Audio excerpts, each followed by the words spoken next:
अस्सलाम वालेकुम नाज़रीन, आप देख रहे हैं प्रोग्राम हर ज़ाविये से और मैं हूं सना करीम। नाज़रीन, आज जो हम बात करेंगे, सबसे पहले हमारा टॉपिक होगा साबिक वज़ीर ख़ज़ाना मिफ्ता इस्माइल के हवाले से कुछ बयानात सामने आए। उन्होंने कहा है कि इसाक डार ने मेरे खिलाफ मुहिम चलाकर मुझे वजारत से निकाला है। क्या साबिक वज़ीर ख़ज़ाना मिफ्ता इस्माइल को हटाना नून लीग का दुरुस्त फैसला था? यही हमारा पहला टॉपिक और सवाल होगा। दूसरा हम बात करेंगे नाज़रीन के मुझे तौहीन मज़हब का बहाना बनाकर कत्ल करने की साजिश हुई है। चेयरमैन तहरीक इंसाफ इमरान खान की जानिब से ये कहा जा रहा है, क्या इमरान खान का ये बयान दुरुस्त है? यही दूसरा हमारा सवाल होगा। और आखिर में हम बात करेंगे नाज़रीन के टीटीपी हथियार फेंकेगी, फिर ही बात होगी और दहशतगर्दी पर हुकूमत की ज़ीरो टॉलरेंस है और ये पॉलिसी जो है ये अमल पैरा रहेगी। फैसले का क्या वक्त आ गया है? ये हमारा अहम तरीन सवाल होगा। इसी पर हम बात करेंगे। हमारे साथ हमारे मौजूद पैनलिस्ट मौजूद हैं। सज्जाद मिर्ज़ा साहब हमारे साथ मौजूद हैं, सना मिर्ज़ा हैं, मसूद रज़ा साहब हैं और नसीम सिद्दीकी साहब भी हमारे प्रोग्राम का हिस्सा हैं। तो बगैर देर किए सबसे पहले मैं रुख करूंगी सज्जाद मिर्ज़ा साहब आपका। सज्जाद मिर्ज़ा साहब, क्या कहेंगे? साबिक वज़ीर ख़ज़ाना मिफ्ता इस्माइल कहते हैं कि इसाक डार ने मेरे खिलाफ बाकायदा मुहिम चलाकर मुझे वजारत से निकाला है। क्या साबिक वज़ीर ख़ज़ाना मिफ्ता इस्माइल को हटाना नून लीग का दुरुस्त फैसला था? फैसला दुरुस्त था कि नहीं था, इस पे तो अभी शायद तारीख फैसला करेगी। लेकिन ये बात दुरुस्त है कि इसाक डार की और मुफ्ता इस्माइल की बनती नहीं है। सही। बनती नहीं है, हो सकता है पॉलिसियों में इख्तलाफ हो। या जब वो मुफ्ता इस्माइल पहले वजीर खजाना बने थे, उसके शाह खाकान अब्बासी के ज़माने में उनके करीबी लोगों में से हैं ये, अगर कहा जाए। अगर लॉबीज किसी के अंदर होती हैं जमात में तो यही कहा जाए। तो उस वक्त इन्होंने डॉलर की कीमत को मामूली सा कम किया था। मामूली सा मेरा मतलब इसलिए कह रहा हूँ कि जितना अब कम हुआ है उसके लिहाज से वो मामूली सा था। तो इसाक डार का लंदन से बयान आया था कि अगर मेरी पॉलिसियों पे अमल जारी रहता तो हम कभी IMF के पास ना जाते। सही। लेकिन अब जो पॉलिसियाँ इख्तियार की गई हैं उसमें हम IMF के पास जाना हमारा नागज़ीर हो जाएगा। यानी पहले ही उन्होंने बयान अपने ही वज़ीर ख़ज़ाना के खिलाफ दे दिया था। ये पुरानी बात है। अब जब से वो वापस आए हैं, इसाक डार की ख्वाहिश तो ये पूरी है ना जी, मुल्क में वापस आए, वज़ीर ख़ज़ाना बने। जिस तरह उनको भागना पड़ा है उसके अपनी वो धोएँ, अपना सारा कुछ करें और अपने मुकदमात भी ख़त्म करें। ज़ाहिर है ये भी उसके साथ एक हिस्सा है। उसके साथ वो नवाज़ शरीफ के साथ पूरी प्लानिंग इस तरह करते रहे हैं कि गोया वो नवाज़ शरीफ के राइट हैंड बन गए थे। इतने हो गए थे कि शायद शहबाज शरीफ की बात भी उतनी नहीं सुनी जाती थी जितनी उनकी सुनी जाती थी। नवाज शरीफ की एक कमजोरी है कि जो आदमी खास तौर पर लंदन में उनके साथ रहता है, माजी के परवेज रशीद है, वो रहता है, वो उनके खासा करीब हो जाता है और कई बातों में वो उनकी बातों को एक दूसरे दूसरे लोगों पर तरजीह देना शुरू कर देते हैं। तो इसाक डार ने पूरी इस हिकमत अमली के तहत वो मुल्क वापस आए।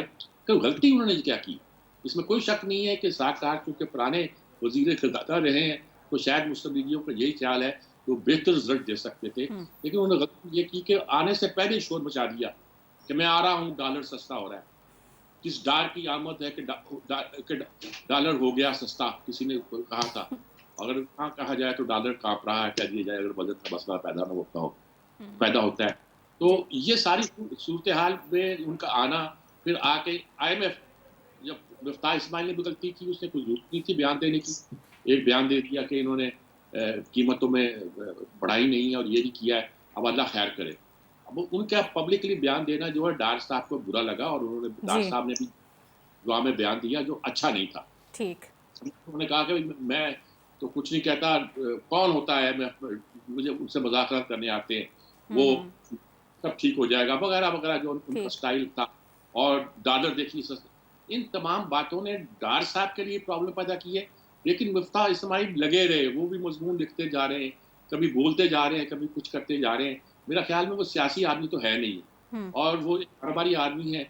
वो जी। सियासत पहली बात तो है, ये अंदाजा होना चाहिए था कि एक पार्टी के अंदर रहते हुए कैसे चलना है, क्या करना है, क्या नहीं करना है। डार साहब बेहतर एक सीनियर आर्मी थे, उनसे ज़्यादा तवक्कुआ थी मुस्लिम लीग नून को और अब भी शायद उनका ख्याल है कि बहुत से लोगों के साथ डील कर लेंगे, लेकिन सही। होता है कि नहीं होता तो बात की बात है। दोनों का इस झगड़े ने एक खुद नून लीग के लिए प्रॉब्लम पैदा किया। ठीक है जी। सना मिर्ज़ा। मेरा ख्याल है मीर साहब ने बड़ा अच्छा एलाबरेट किया है इसमें कि डार साहब और मिफ्ता साहब की पोजीशन में शायद ज्यादा फर्क नहीं है, लेकिन हमें ये जरूर अप्रिशिएट करना चाहिए कि मिफ्ता इस्माइल साहब को एक ऐसे वक्त में वजीर खजाना बनाया गया था जब खान साहब 45,000 अरब रुपए का कर्जा छोड़कर गए थे इस मुल्क के ऊपर, और जो मुश्किल तरीन फेस था और मुश्किल तरीन फैसले थे वो मिफ्ता इस्माइल साहब ने इनिशिएट किए। बिल्कुल। और शौकत तरीन साहब के बाद वो सेकंड पर्सन थे जिन्होंने IMF से मुज़ाकरात करने थे, और IMF ने मुज़ाकरात की टेबल पर आने से पहले जो कड़ी शराइत रखी थी उनके ऊपर काम शुरू मिफ्ता इस्माइल साहब ने ही किया था। ये अलग बात है कि जिस तरह इन्होंने डार साहब की रिश्तेदारी के ऊपर बड़ा तफसीली बात की है मीर साहब ने, ये बात दुरुस्त है कि मियां नवाज शरीफ साहब अमूमन अपने करीब तरीन लोगों के ऊपर ट्रस्ट करते हैं। इसके लिए ये जरूरी नहीं है कि उनके साथ लंदन में ही रहा जाए, लेकिन अमूमन उन्होंने शुरू से जिन लोगों के ऊपर ट्रस्ट किया है वो उन लोगों को ही साथ लेकर चलते हैं। ये मिफ्ता इस्माइल साहब ही थे मेरा ख्याल है जिन्होंने जो तिजारती खसारा था वो जून से लेकर दिसंबर तक 2022 में तकरीबन 30% कम हुआ है, और ये इनिशिएटिव मिफ्ता इस्माइल साहब ने ही लिया था इस गवर्नमेंट के आने के बाद कि उन्होंने जो हमारे मुल्क में इंपोर्ट्स थी उनको कट डाउन किया था, और उन्होंने कहा था कि जी एक्स्ट्रा जो आइटम्स है उनको कट डाउन किया जाए। अभी भी बड़ी तादाद में कुछ आइटम्स हैं जिनकी इंपोर्ट्स इस वक्त बंद है, और इसी वजह से तकरीबन 30% का फर्क हमारे इस तिजारती खसारे में पड़ा है, जो कि तिजारती खसारा कम हुआ है। लेकिन उसके बावजूद जो पॉलिसीज की एक्सपेक्टेशंस डार साहब से थी, जिन जादू की छड़ी और उसके इकदामात की एक्सपेक्टेशंस डार साहब से थी वो कर नहीं सके। उन्होंने कहा था कि वो बहुत सारी चीजों को तब्दील कर देंगे और हालात को यकसू बेहतर कर देंगे, लेकिन अगर मेरा ख्याल है हालात बेहतर हुए होते तो इस वक्त जेनेवा में शहबाज शरीफ साहब को डोनर्स कॉन्फ्रेंस के लिए नहीं जाना पड़ता, और उनको वहां पर अपने दीगर ममालिक से, खासतौर पर जो यूरोपीय ममालिक है उनसे इमदाद की बात नहीं करनी पड़ती। वजूहात इसकी जो भी हों, लेकिन आपको खुद भी पता है कि आर्मी चीफ सऊदी अरब और UAE के दौरे पर गए हैं, और यकीनन वहां पर भी माशी हवाले से कुछ ना कुछ मदद पसे पर्दा जरूर मांगी जाएगी।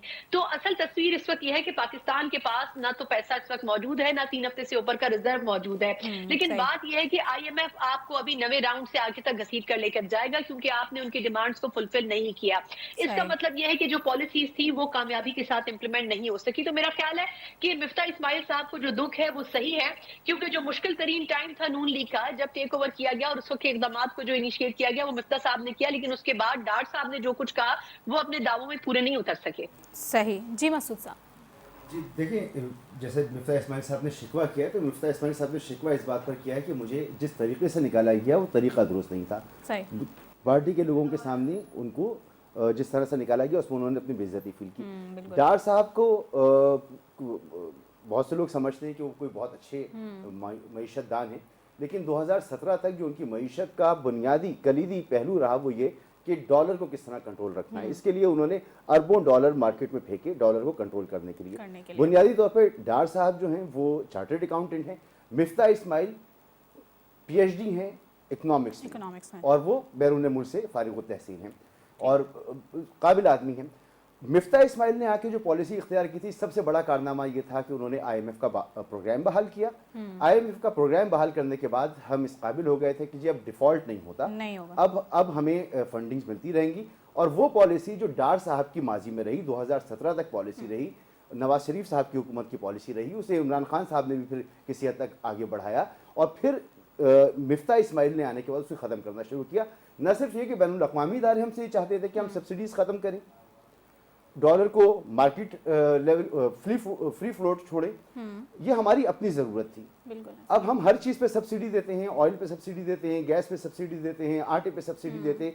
सब्सिडी देते देते हमने अपने तमाम इदारों का बेड़ा गर्क किया, अपनी मईशत का बेड़ा गर्क किया, और हम एक बदतरीन खसारे में फंस गए। तो मिफ्ता इस्माइल की पॉलिसीज़ ठीक थी। जो नारा था PDM का और ख़ासतौर पे मुस्लिम लीग नून का कि अपना हमने पॉलिटिकल स्टेक दाव पर लगा दिया है मुल्क की खातिर, वो सच होता नज़र आ रहा था। कुछ महीने में, ये जो आज 9 महीने हो रहे हैं, इन 9 महीनों में बेहतरी हमें नज़र आना शुरू हो जाती। ये ना होता कि आज हमारी इंपोर्ट्स तकरीबन बंद पड़ी हुई हैं, एक्सपोर्ट्स हम कर नहीं पा रहे हैं, और हम उससे वो एक ही इशारिया है हमारे पास बताने के लिए कि हमारा जो करंट अकाउंट डेफिसिट है वो कम हो रहा है। क्यों कम हो रहा है? क्योंकि हमारी एक्सपोर्ट इंपोर्ट बेस है, हमने इंपोर्ट अपनी बंद की हुई है। जिस दिन ये इंपोर्ट खुलेगी, आपको वो फैसले जो मिफ्ता इस्माइल ने शुरू किए थे वो डार साहब ने आने के बाद उनको रिवर्स किया, और उनको दोबारा करने के लिए आपको नेशनल सिक्योरिटी काउंसिल में बैठकर उस पर फैसले लेने पड़े। तो ये फैसले डार साहब जब वो आ रहे थे, जैसे मीर साहब ने कहा ना, किस डार की आमद है कि डॉलर कांप रहा है, डॉलर एक तरफ, IMF कांप रहा है। उन्होंने IMF को आके यहाँ पर तड़ियां लगाई कि मैं देख लूंगा, मुझे जरूरत नहीं है। फिर आखिर में जाना पड़ रहा है, आपको जाना पड़ेगा, सब साइड पे जाना पड़ेगा। तो डार साहब यही समझ रहे थे कि वो जब गए थे छोड़कर, ये वही वाला पाकिस्तान है, खजाने में उतनी ही ताकत है, दोस्त ममालिक उसी तरह साथ खड़े हुए। हालांकि हालात बहुत बदल गए थे, उन्हें इसका इदराक नहीं था। ऐसे ठीक। नसीम साहब क्या कहेंगे आप? बिस्मिल्लाहिर्रहमानिर्रहीम, बहुत शुक्रिया। अच्छा ये देखें, बात ये है कि जब PTI की गवर्नमेंट थी उस वक्त भी असद उमर साहब बहुत करीबी थे इमरान खान साहब के, और इमरान खान साहब जब अपोजिशन में थे और कंटेनर के ऊपर खड़े होकर कहते थे कि उनके पास 200 माहिर मुआशियात हैं, लेकिन जब हुकूमत उनके हाथ में आई तो उन्होंने भी काफ़ी वज़राए जो ख़जाना जो है वो चेंज किए, क्योंकि पाकिस्तान की इकॉनमी इस किस्म की है कि उसको कोई जादू की छड़ी या 2-4 महीने में 6 महीने में कोई दुरुस्त नहीं कर सकता। अच्छा, जो मिफ्ता इस्माइल साहब का मसला है वो मसला ये है कि आप देखिए कि वो पाकिस्तान में रहे, उन्होंने नैब भी भुगती, उन्होंने जेल भी काटी, और अपोजिशन के तौर पे वो सारी पॉलिसीज़ लेके आते थे, प्रेस कॉन्फ्रेंसेस में शमूलियत करते थे। उन्हें दुख इस बात का है कि उनको शायद मौका नहीं दिया गया, और जिस तरह उनको हटाया गया था वो भी उनको बड़ी इस बात की रंजिश है कि ये किस तरीके से मुझे हटा दिया गया। जिस तरह आपने देखा होगा कि रमीज़ राजा साहब कह रहे थे कि मुझे ट्वीट के ज़रिए पता चला कि मेरे जो ऑफिस है उसके ऊपर कब्जा हो गया। तो पाकिस्तान में एक तो रवायत गलत है कि अगर आपने किसी को हटाना है तो आप इज्जत के साथ हटाएं। और अभी बात जिस तरह हो रही थी कि नवाज शरीफ साहब जो है वो अपने करीबी लोगों को नवाजते हैं, वो सिर्फ नवाजते नहीं हैं, वो रिश्तेदारी भी बना लेते हैं। इसहाक डार अब उनके रिश्तेदार हैं, सैफुर रहमान उनके रिश्तेदार हैं। तो जब इसहाक डार साहब ये गवर्नमेंट आई है, मैं उस वक्त शुरू में लंदन में 2-3 महीने मैंने गुजारे, तो ये सारे तमाम मामलात जो है वो इसहाक डार ही वहाँ से बैठ के चला रहे थे। मिफ्ता इस्माइल को इसकी भी काफ़ी मसला था, मेरी ज़ाती खुद उनसे 1-to-1 बात हुई थी, तो उन्होंने कहा था कि मुझे खुल के काम नहीं करने दिया जा रहा। उसको उनका मकसद यही था कि इसहाक डार साहब वहाँ से बैठ के स्टेट बैंक को या दूसरे मिनिस्ट्री में जो है वो ऑर्डर्स उनके चला करते थे। बात यह है कि पाकिस्तान की मईशत जिस नहज पे पहुँच चुकी है, मेरे ख्याल से हमें सिर्फ एक वज़ीर ख़जाना नहीं चाहिए, हमें कम से कम 2 वज़ीर ख़जाना चाहिए। एक वज़ीर ख़जाना की ड्यूटी लगा दी जाए कि वो बाहर के मुल्कों में जाए और उनसे कर्जे मांगे, और दूसरा जो वज़ीर ख़जाना वो कम अज़ कम मुल्क में रह के जो हमारी अपनी जनरेशन है, मनी जनरेशन है, डॉलर जनरेशन है, उसको देखे। क्योंकि जब तक ये लोग IMF या वर्ल्ड बैंक या एशियन डेवलपमेंट के पीछे भागते रहेंगे, उससे पाकिस्तान की इकॉनमी दुरुस्त तो नहीं हो सकती। पाकिस्तान की इकॉनमी तो उसी सूरत में दुरुस्त होएगी जब आप अपने टैक्स कलेक्शन बेहतर करेंगे, जब अपने टैरिफ्स को बेहतर करेंगे। आप देखें कि इतनी इन्होंने इंपोर्ट ड्यूटीज़ लगाई हुई हैं कि लोग मजबूर होते हैं कि माल स्मगलिंग करें। अभी पिछले दिनों एक रिपोर्ट आई है, उसमें सारा टैरिफ इतना ज़्यादा इन्होंने दिया हुआ है कि लोग इंपोर्ट ही नहीं कर पाते। तो बात यह है कि इनको अपने सिस्टम को ठीक करना पड़ेगा, अपनी एक्सपोर्ट को बेहतर करना पड़ेगा। ये कभी भी आके कोई पॉलिसी नहीं बताते। अभी भी जब कौमी सलामती का इजलास हुआ तो उसमें पूछा गया कि मईशत की क्या सूरत हाल है। इसहाक डार साहब से भी पूछा गया कि किस तरह मईशत को ये वादे किए गए थे कि आप वापस आएंगे और इस तरह मईशत को बेहतर उसके ऊपर डालेंगे आप, लेकिन उन्होंने शुरू कर दिया कि देखें जी इमरान खान ने तो ये किया, इमरान खान के दौर में ये हुआ। तो उनको कहा गया कि भाई इमरान खान को आप छोड़े, आप मईशत की बात करें ना कि मईशत को किस तरह दुरुस्त करना है। आपने तो यही आने से पहले कहा था कि हम अपनी सियासत को रियासत के ऊपर कुर्बान कर रहे हैं। तो बात यह कि पॉलिसी किसी के पास भी नहीं है। पाकिस्तान सफ़र कर रहा है, पाकिस्तान की आवाम सफ़र कर रही है। PDM तो यही नारा लेके आई थी ना कि पाकिस्तान जो है वो दिवालिया होने के दहाने पे था जब PTI की गवर्नमेंट थी। तो 8 महीनों में आके इन्होंने जो हशर किया है, पिछले प्रोग्राम में भी बात हुई, मतलब जब मैं था जिस प्रोग्राम में, उसमें सना मिर्जा ने भी बड़ी फिगर्स दी थी हमें बड़ी क्लैरिटी के साथ। तो बात है कि उस वक्त पाकिस्तान कहाँ था, अब पाकिस्तान कहाँ पे है। अब वो मिफ्ता इस्माइल हो, वो इसहाक डार हो, वो शौकत तरीन हो, मेरे ख्याल से तमाम इकोनॉमिस्ट को मिल के बैठना चाहिए। इस वक्त हमें कौमी यकजहती की जरूरत है। पाकिस्तान को मईशत जो नीचे जा रही है उसे सही सिमत में लाने की जरूरत है। तो मेरे ख्याल से तमाम झगड़े खत्म करके कि कौन किसने किसको निकलवाया, हम सबको पाकिस्तान की खिदमत करनी चाहिए। बिल्कुल पाकिस्तान के बारे में सोचना चाहिए और बिल्कुल पॉलिसी जो है उसको स्ट्रांग होना चाहिए और देखना चाहिए कि इस पर किस हद तक जो है अमल दरामद हो सकता है। मिफ्ता इस्माइल की जानिब से जो इल्ज़ामात लगाए गए हैं उसमें कितनी हकीकत है और ये महज इल्ज़ामात ही हैं, ये तो PMLN को सोचना पड़ेगा। यहाँ पर वक्त हुआ है ब्रेक का, साथ रहिएगा।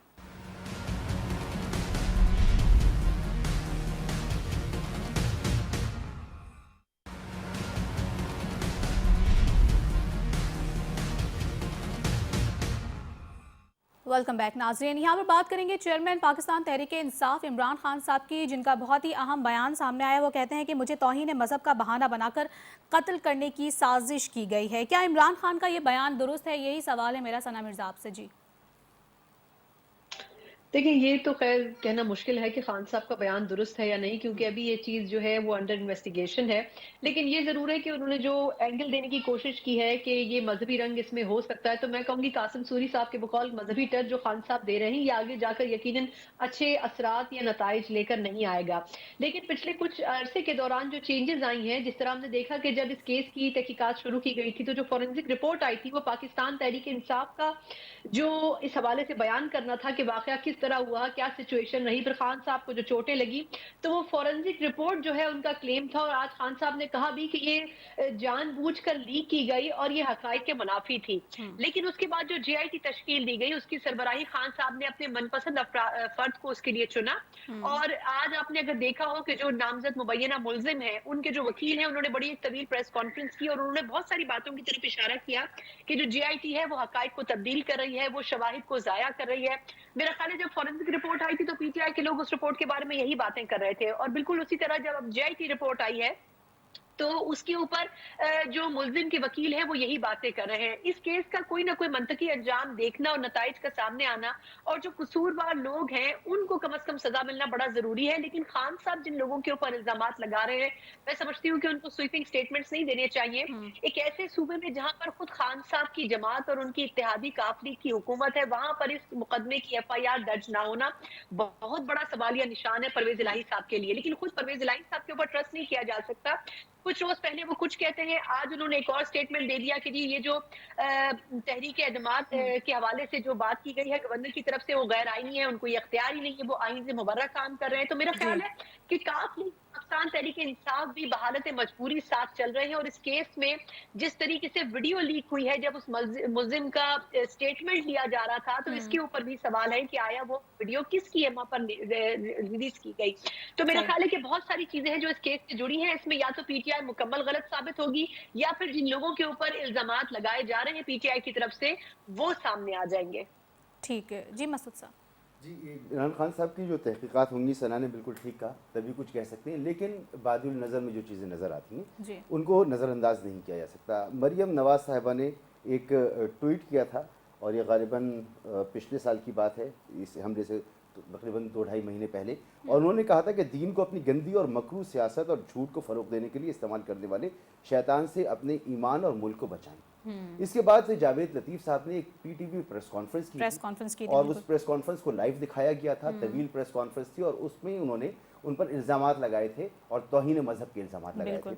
उसके बाद एक ट्रेंड चला था ट्विटर पर, जिसमें तकरीबन 65,000 ट्वीट इमरान खान के खिलाफ किए गए थे, तौहीन मज़हब के हवाले से, और उन्हें टारगेट किया गया था। ये वही सूरत हाल थी जिसके लिए लोग कहते थे कि सलमान तासीर को मार दिया गया था। हालांकि वो उस वक्त ट्विटर वगैरह नहीं था, लेकिन इस वक्त इतनी गंभीर ये सारा मामला था। फिर इमरान खान और उनकी पार्टी ने इसको पहले से प्रेम्प्ट किया और इस पर बयानात दिए कि ये लगता है कि कोई साजिश होने वाली है। और उन्होंने, इमरान खान ने भी और उनकी पार्टी ने भी इस पर, और उन्होंने ये भी कहा कि इस मामले को लेकर वो अदालत में जाएंगे। तो गालिबन इमरान खान साहब ने ये मौक़िफ़ इख्तियार किया है कि उन पर हमला करवाया गया, उससे पहले एक ग्राउंड बनाया गया मजहबी इंतहा पसंदी का और मजहब की ब्लास्फेमी का उन पर इल्ज़ाम लगाया गया, और फिर ये करवाया गया है। तो ये एक पूरा प्लॉट जो है, उसके ताने बाने भी कुछ नज़र आते हैं। अब वो बेखबरी में हो गया, बेदहानी में हो गया, या प्लानिंग के जरिए हो गया, ये इदारे जाने और इदारों का काम। लेकिन इमरान खान जो ये बात कह रहे हैं, तो इसकी इन्वेस्टिगेशन होनी चाहिए और पता लगना चाहिए कि ये प्रेस कॉन्फ्रेंस जावेद लतीफ़ की पीटीवी पर हुई, लाइव चली, किस हैसियत में वो प्रेस कॉन्फ्रेंस कर रहे थे, क्यों ये सारी बातें कर रहे थे, फिर पीटीवी उन्हें क्यों दिखा रहा था। ये सवालात हैं। बिल्कुल ये सवाल तो हैं। नसीम सिद्दीकी साहब। जी बिल्कुल, आप ये देखें कि इस मुल्क में जितने भी कत्ल हुए हैं, जो बड़े असैसिनेशन हुई हैं, उनकी किस तरह डिस्टॉर्ट कर दी जाती हैं। जो भी तहकीकात होती हैं, आपने देखा कि मोहतरमा बेनज़ीर भुट्टो शहीद का जिस तरह मर्डर हुआ था, और उसके फ़ौरन बाद उस जगह को धुलवा दिया गया था। तो इल्ज़ाम तराशी तो एक दूसरे के ऊपर होती है, लेकिन हमारे मुल्क में बदकिस्मती है कि जिसके ऊपर हमला होता है या जो बीमार होता है उसी के ऊपर इल्ज़ाम लग रहे होते हैं। किसी को मर के साबित करना पड़ता है कि उनकी तबीयत बहुत ज़्यादा ख़राब थी, किसी को अपने ज़ख्म दिखाने पड़ते हैं। हम तो अपने दिल के ज़ख्म नहीं दिखा सकते जो हम लोगों को लगते हैं। तो बात यह कि जिस तरह इमरान खान साहब के ऊपर कातलाना हमला हुआ, बिल्कुल वो एक मुनज़्ज़म हमला था, बिल्कुल उसकी प्लानिंग हुई थी। इसमें कोई दो राय नहीं हो सकती कि उनको इसी तरह कोई आ गया और उसने उठ के उसको गोली मारनी शुरू कर दी। हमारी मुल्क के अंदर आप अगर बहुत ज़्यादा पीछे भी ना जाएं तो देखें मजहबी मुनाफरत किस तरह के केस किए गए, क्रिएट किए गए। मजहबी मुनाफरत फैलाई जाती है, फिर उसमें से कोई भी प्लान कर लेता है या सरपिरा उठ के कत्ल करने निकल पड़ता है। साबिक वजीर दाखिला उस ज़माने के जो एहसन इकबाल साहब थे, उनके ऊपर जिस तरह हमला किया गया, मोहतरमा बेनज़ीर भुट्टो की सिक्योरिटी को लूजन किया गया जिसकी वजह से लोगों को मौका मिला उनके ऊपर हमला करने का। तो इसी तरह ये तमाम जो हम चीज़ें देख रहे हैं कि FIR नहीं काटने दी जा रही थी, उसके बाद जो अभी GIT बनी है, पहले GIT बनी, उसमें आ रहा है जिस तरह अभी प्रेस कॉन्फ्रेंस की गई है, किसने करवाई, क्या मुलजिम इतना बाअसर है कि उसका वकील आके जो है वो प्रेस कॉन्फ्रेंस करे। तो मतलब बहुत सारे मामलात यहाँ पे इस किस्म के नज़र आते हैं जिसमें कोई ना कोई गड़बड़ चल रही होती है। और मेरे ख्याल से इमरान खान साहब का खदशा बिल्कुल दुरुस्त है कि इस बात को सही तहकीक आगे नहीं बढ़ने दी जा रही। गो के उनकी हुकूमत है पंजाब के अंदर, लेकिन आपको पता है कि हुकूमतें कहाँ से कंट्रोल होती हैं। हमारे मुल्क की स्टैब्लिशमेंट हमेशा मजबूत रही है। जब वज़ीर आज़म को कान से पकड़ के निकाल दिया जाता है तो फिर वज़ीर आला तो कोई भी हैसियत नहीं रखता। तो ये आप देख लें कि तारीख दोहराई जा रही है और हमेशा इसी तरह हुआ है कि जब भी कोई इस किस्म का बड़ा वाक़या हुआ है उसके लिए GITs बहुत बनी है, उसके लिए कमीशंस बहुत ज़्यादा बने हैं, लेकिन उसका फैसला नहीं कुछ हो पाता। अभी आप हमारे भाई साफ़ी अरशद शरीफ का जो मर्डर हुआ है उसकी तहकीकात हो रही है और उसकी तहकीकात फिर दोबारा शुरू हो रही है। उसमें जो चीज़ें सामने हो रही हैं, कितनी ज़्यादा एम्बिगिटीज़ हैं। तो मेरे ख्याल से कि इमरान खान साहब जो कह रहे थे वो दुरुस्त कह रहे थे। ठीक है जी। सज्जाद मिर साहब, आप क्या कहेंगे इस पर? बात यह है कि मुकदमा तो जो चाहे बना ले, किस्सा ये है कि इमरान खान इस मुकदमे को कानूनी तौर पर नहीं लड़ रहे बल्कि सियासी तौर पर लड़ रहे हैं। सही।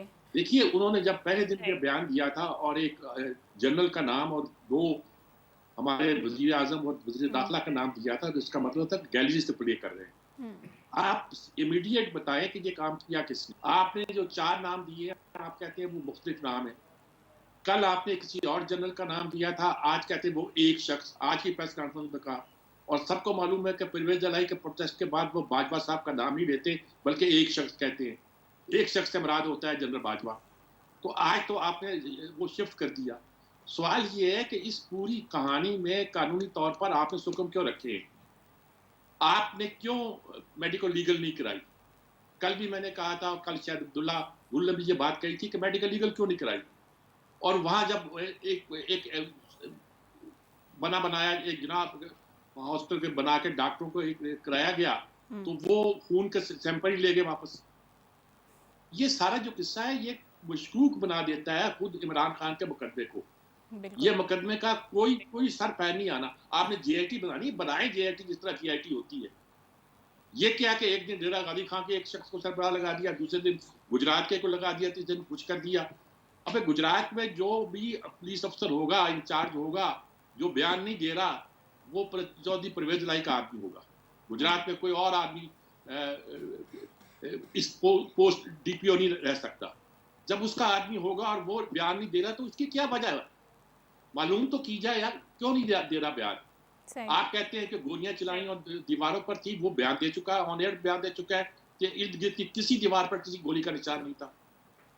अभी हकायक को जब आप छिपाएंगे, आप कहेंगे ऊपर से फायर नहीं हुआ, नीचे से हुआ, तो आपको शकूक तो पैदा होंगे। इमरान ने बयान दिया GIT के अंदर। अच्छा, फिर सबसे बड़ी बात यह है कि आज ही इमरान ने कहा कि GIT की चीजें लीक करना इलीगल है जब तक वो कोर्ट में ना आ जाए। कल से फवाद चौधरी बल्कि परसों से लगे हुए हैं, सारी बातें सुना रहे हैं कि GIT में ये तय हो गया, ये तय हो गया, वो तय हो गया। आज इमरान ने भी कह दिया। तो आज सारे मुकदमे को मशकूक कर रहे हैं, कानूनी तौर पर इसको कमजोर कर रहे हैं, और आपका इंटरेस्ट नहीं है कि कानूनी तौर पर ये मुकदमा आगे चले। आप इसे सिर्फ एक सियासी इशू बनाना चाहते हैं। देखिए, एक बात मैं कहना चाहता हूँ, अगर ये प्लानिंग थी तो एक आदमी ने मुंह फाटी कह लीजिए, ये बात कह दी थी कि जब ऐसी सूरत होती है, जब प्लान करके किसी को हिट किया जाता है, तो फिर प्लान करने वाले बाज नहीं आया करते। अगर बेनजीर बच जाती है, कारसाज के साने से बच जाती है, तो उन्हें लियाकत बाग में मर्डर कर दिया जाता है। इमरान खान उस दिन से लेकर आज तक इसी खौफ के तहत वो बकौल उनके मैं 2 कमरों में बैठा हुआ हूँ, 2 कमरों में मुकैद हो गया हूँ। तो मेरे ख्याल में इस सारी सूरत हाल को अगर लीग को सोचना है तो सही तरह की एक अदारा बनाया जाए, JIT बनाई जाए, जो इसकी तहकीक करे और बुलाए इमरान को भी, बुलाए उन भाई वो जो बंदा मर गया था उसके मुस्तक को बुला लो। वो ठीक है, वो कहते हैं PTI के लोग हैं, कहते हैं, लेकिन मालूम तो किया जाए तो गोली लगी कहाँ से, गोली आई है, 3 तरफ से फायर हुए, इसकी तहकीकात कराई जाए। लेकिन किसी गैर पुलिस के हैंड पिक लोगों के जरिए नहीं, इससे मुकदमा खराब होगा। सही तहकीकात होना ज़रूरी है। मसूद साहब आपकी तरफ आऊँगी, आप इससे पहले वाले सेगमेंट में कुछ पॉइंट देना चाह रहे थे। जी, मैं उस पर बात करना चाह रहा था लेकिन बात आगे निकल गई थी। देखिए, इसहाक डार और मिफ्ता इस्माइल की बात हो रही थी कि ये दुरुस्त फैसला या गलत फैसला।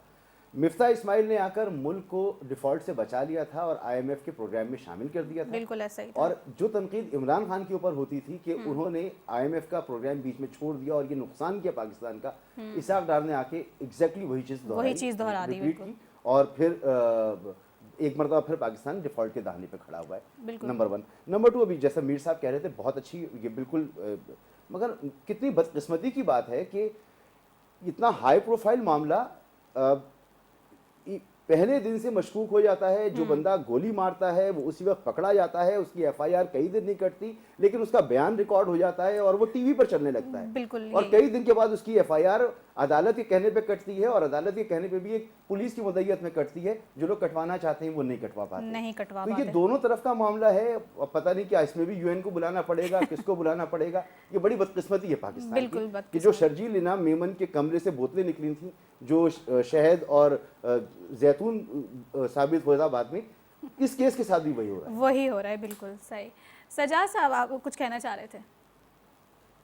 मैं ये कहना चाह रहा था यही कि अब इसहाक डार वही बात मान रहे हैं कौमी इस्लामती कौंसिल के इजलास के बाद, जो यानी कि वापस उसी मरहले पे पहुंच गए हैं कि उन्हें IMF की बातें मानना पड़ेगी और कुछ महंगाई करना पड़ेगी, कुछ ये करना पड़ेगा। वो मान रहे हैं उन बातों को कि सारी आपस की बहसों और जमाने के लिए कुछ करते रहे थे, वो तो उनका फेज जो है नाकाम हो गया है।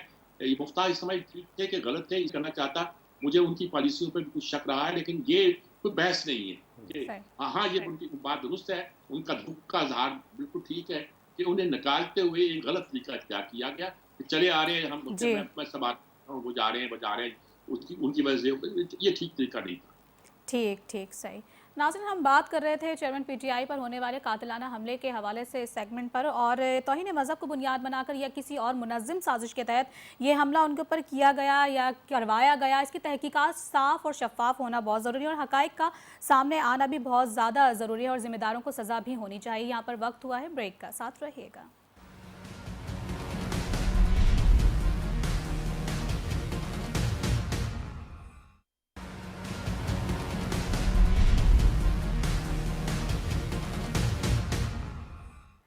नाज़रीन, प्रोग्राम में एक बार फिर से खुशामदीद कहेंगे और यहाँ पर अहम तरीन सवाल हमारा यह है कि TTP हथियार फेंकने पर फिर बात होगी, अगरचे वो हथियार फेंकती है। दहशतगर्दी पर हुकूमत की ज़ीरो टॉलरेंस पॉलिसी है। क्या अब फैसले का वक्त आ गया है? जी मसूद साहब।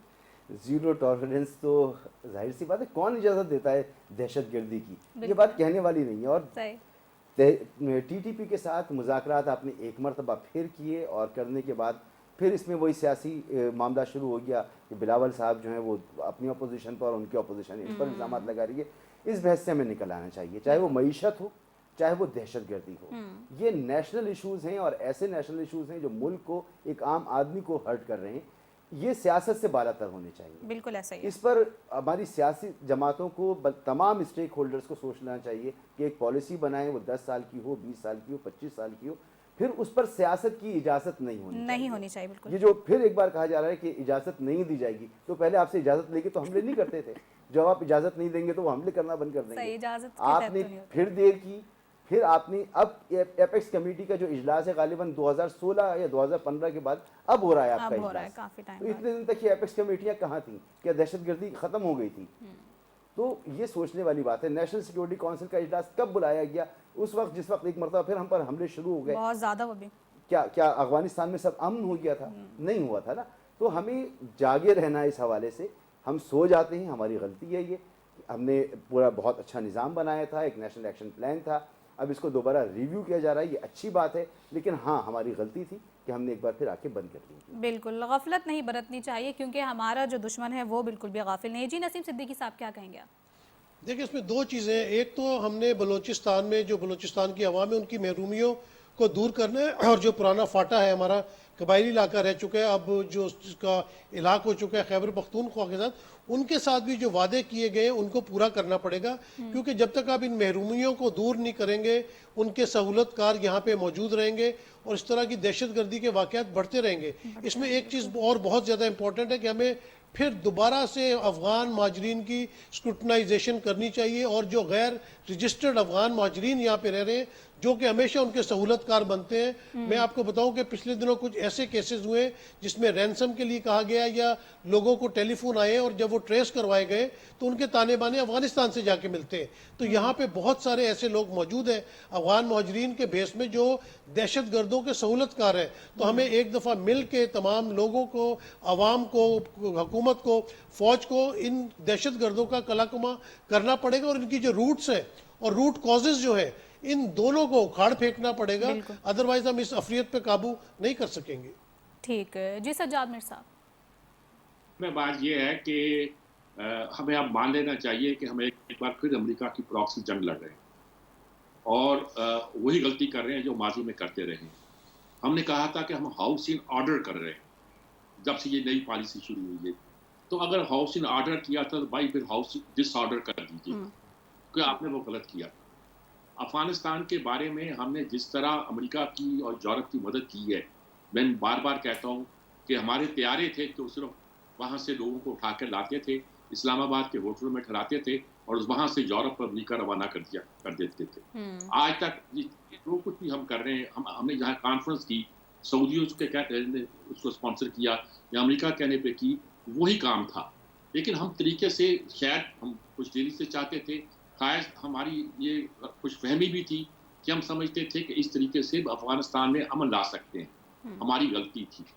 हम अफगानियों ने, तालिबान ने खास तौर पर, देखिए जो मुजाहिदीन थे ना, जिनके साथ 7 तंजीमें थी पाकिस्तान में, जिनके साथ रूस के खिलाफ जंग लड़ी गई थी, उनका एटीट्यूड डिफरेंट था पाकिस्तान के साथ। लेकिन ये जो तालिबान आ गए, इनमें तालिबान में अगर मुजाहिदीन भी शामिल हो गए तो इनका एटीट्यूड शुरू दिन से डिफरेंट रहा है, और ये शुरू दिन से ही अपने पाकिस्तान में कुछ लोगों को सपोर्ट करते रहे जो टेररिस्ट हैं, इसमें कोई शक नहीं है। उन्होंने नाम ले लिया पीटीआई का, एक कवर ले लिया, अम्ब्रेला ले लिया, मुल्ला उमर की बैठ कर ली, और वो समझते हैं कि हमारे लोग हैं। तो ये इस तरह नहीं हो सकता। और फिर अमेरिका ने ऐलान किया है कि पाकिस्तान को हक है, और अगर पाकिस्तान इसमें कोई कार्रवाई करेगा तो वो कर सकता है, हम मदद करेंगे। सारी कहानी है क्या भाई? आपने जो कुछ करना है करें, और सचमुच आपको आराम से बैठना नहीं पड़ेगा। जैसे मैंने कहा कि अगर आपने हाउस इन ऑर्डर किया था तो प्लीज डिसऑर्डर कर दीजिए, वो डिसऑर्डर ही बेहतर था। आप उनको गलत समझते, आपकी बाड़े उखाड़ रहे हैं, आप बैठे तमाशा देख रहे हैं। वो आपकी शहरियों पर हमले कर रहे हैं, आप तमाशा देख रहे हैं। बिल्कुल। और फिर अचानक एक दिन मीटिंग करने के बाद कहते हैं आप छोड़ेंगे नहीं किसी को। और जब से ये ऐलान हुआ है, आपने देखा है कि सूरत जरा थोड़ी सी संभली है। बस मैं यही कहना चाहता हूँ। सज्जाद मिर साहब, मसूद साहब कुछ कहना चाह रहे हैं? मीर साहब, आज अगर रहनुमाई कीजिएगा, 2015 में जब एपेक्स कमेटियों के इजलास हुआ करते थे और जो एलामिया जारी हुआ करता था, आज जो एलामिया मैंने देखा तो सिर्फ उसमें सिक्योरिटी ऑफिशियल्स के नाम तब्दील हैं और तारीख तब्दील है, बाकी तमाम वही इकदाम हैं। सेफ सिटी, कैमरे, पुलिसिंग, वही सारे कम्युनिटी पुलिसिंग, सारे वही इकदाम हैं। तो ये हम इतने अरसे में नहीं कर पाए। हाउस इन ऑर्डर करने की आपने बात की है, तो इसकी क्या वजह है कि हम कर नहीं पाते ये? जी मीर साहब। जी हेलो जी मीर साहब, मैं आपसे जानना चाह रहा हूँ, हमारी रहनुमाई कीजिएगा कि ये आज जो एपेक्स कमेटी का इजलास हुआ उसका एलामिया, वो 2015 में जो एपेक्स कमेटियों के इजलास होते थे उनके एलामिया से बिल्कुल D2 वही, ये कॉपी पेस्ट है। सिर्फ सिक्योरिटी ऑफिशियल्स के नाम तब्दील हैं और डेट तब्दील है। वही इकदाम हैं जो आज से हमें कई साल पहले लेने थे। ये हम क्यों नहीं कर पाते? जी आप ठीक कह रहे हैं। असल बात यह है कि मैंने इसीलिए कहा था कि जो हाउस इन ऑर्डर आपने कहा था कि हमने बहुत गलतियां की थी, वो ठीक कर दी हैं। तो वो गलतियां आपने नहीं की थी, शायद वो पहले ही बात है आपकी दुरुस्त हो, वो कर लीजिएगा। लेकिन अमेरिका की प्रॉक्सी जंग न लड़िएगा। अगर आप खुद समझते हैं तो आप एक पाकिस्तान सॉवरेन स्टेट के तौर पर जो कार्रवाई भी करना चाहता है और जो करनी चाहिए उसे, हमारी मुसल्लह अफवाज इसीलिए तैयार की गई है कि दुश्मन से निपट सके। अगर दुश्मन की सरजमीन पे हमें हमले हो रहे हैं तो खारजा पॉलिसी के नाम पर कि हम दोस्ती कर रहे हैं, ये कर रहे हैं, अफगानों को ये कर रहे हैं, यानी कि कुछ ये कहा जा रहा है कि इंडिया तो चाहता है कि हम अफगानों के साथ लड़ पड़े, वो दुरुस्त बात है। या तो अपनी फॉरेन पॉलिसी को आप बड़ी बैलेंस करके मुतवाजन करके चलाएं, वो अच्छी बात है। लेकिन ये जो आपने कहा था कि हाउस इन ऑर्डर कर दिया और इसके चक्कर में हमने तालिबान की हुकूमत को बड़ी मदद करनी शुरू कर दी थी, तो इस पर बारे में जरा मोहतात रहिए। मैं नहीं कहता रिवर्स कर दीजिए, मोहतात रहिए, ये मैं कहना चाहता हूँ। ठीक ठीक जी। सना मिर्जा, आप क्या कहेंगे? मेरा ख्याल है वक्त आपके पास कलील है, मैं मुख्तसर बात करती हूँ। देखिए, क्योंकि ये सब कुछ और ये जितने भी एग्रीमेंट्स थे, ये खान साहब बड़ी इनके कसीदे पढ़ते रहे हैं, इसलिए मैं खान साहब के 2 स्टेटमेंट, बल्कि पीटीआई के 2 स्टेटमेंट जो तारीखी हैं, बड़े कोट करूंगी।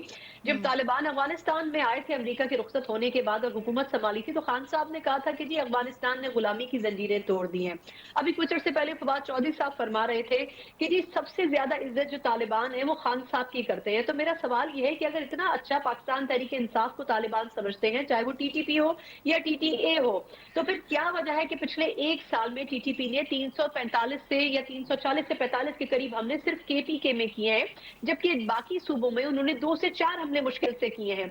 इसका असल मकसद सिर्फ बात करने का ये है कि जहां टीटीपी खान साहब की अपनी नैरेटिव, अपनी थिंकिंग अपनी जगह, लेकिन ये जो एग्रीमेंट था फायरबंदी का, ये खान साहब के दौर में हुआ था और ये 30 नवंबर को एक्सपायर हुआ, 30 या गालिबन 28 नवंबर को। तो खान साहब का उनके बारे में जो बयानिया था, जो सोच थी वो कुछ और थी, लेकिन हमने प्रैक्टिकली कुछ और होते हुए देखा। तो मेरा ख्याल है कि खान साहब को ये समझ लेना चाहिए कि टीटीपी ना तो उनकी इज्जत करती है और ना ही उनका कोई लिहाज करती है। दूसरी बात आती है विफाकी हुकूमत की। विफाकी हुकूमत शायद अब भी महसूस ना करती कि एपेक्स कमेटियों को फाल करें, अगर जो इंपॉर्टेंट इजलास है कोर कमांडर्स का, जो मैं अक्सर कोट करती हूँ, वो ना होता और सिक्योरिटी के हवाले से वो सर जोड़कर ना बैठते।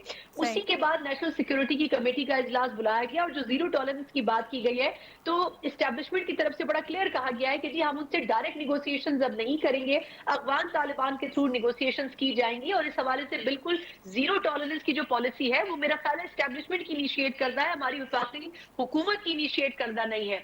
और उसके बाद आपने देखा कि पिछले चंद रोज में जो इस गवर्नमेंट की बॉडी लैंग्वेज है वो बहुत चेंज हुई है, एग्रेसिव हुई है, और इन्होंने स्ट्रेट फॉरवर्ड स्टेटमेंट देने शुरू कर दिए हैं कि अगर अफगानिस्तान इन चीजों को कंट्रोल नहीं करेगा तो फिर शायद पाकिस्तान को खुद भी बहुत सी चीजें इनिशिएट करना पड़ेंगी। तो मेरा ख्याल है कि ये जो पॉलिसी, ये स्ट्रेटेजी है, ये बहुत पहले होनी चाहिए थी। हमें इतने नुकसानात के बाद फौजी जवानों के, सिपाहियों के, हमें शायद ये तमाम पॉलिसीज पहले स्ट्रिक्ट करनी चाहिए थी। लेकिन इसमें कोई दो राय नहीं है कि हमारा नेशनल एक्शन प्लान जो कि सालों पहले बना था, हमारा नेक्टा जो कि बहुत पहले एस्टेब्लिश किया गया था, ये वो फैक्टर्स हैं, अगर इनको फंक्शनल किया जाता तो शायद आज हम यहाँ ना खड़े होते। सही, बिल्कुल सख्त फैसले करना भी होंगे और एपेक्स कमेटी के जो इजलास है उसका जो एलामिया जारी हुआ है उस पर अमल दरामद होना भी यकीनी तौर पर बहुत ज़्यादा ज़रूरी है। तो नाज़रीन, यहाँ पर देखना यही होगा कि पाकिस्तान तो यही चाहता है कि अफ़गानिस्तान में अमन जो है पाकिस्तान के अमन से मंसूब है, क्या अब यहाँ पर देखना है कि अफ़गानिस्तान भी यही चाहता है और सख्त फैसले भी इस हवाले से लेना होंगे और इस पर जो है अमल दरामद भी करने की ज़रूरत है। इसी के साथ ही हमारे सीनियर और मौजूद पैनलिस्ट हमारे साथ मौजूद थे, गुफ्तगू कर रहे थे। आप सबका बहुत बहुत शुक्रिया। तो नाज़रीन, यहाँ पर बिल्कुल ये देखना होगा कि हमें इस पर कब अमल दरामद होता हुआ दिखता है और कब हमारा जो मुल्क कौम है वो अमन की जानिब बढ़ता हुआ दिखाई देता है। इसी के साथ हमारे प्रोग्राम का वक्त भी ख़त्म हुआ चाहता है। इजाज़त दीजिएगा, अल्लाह हाफ़िज़।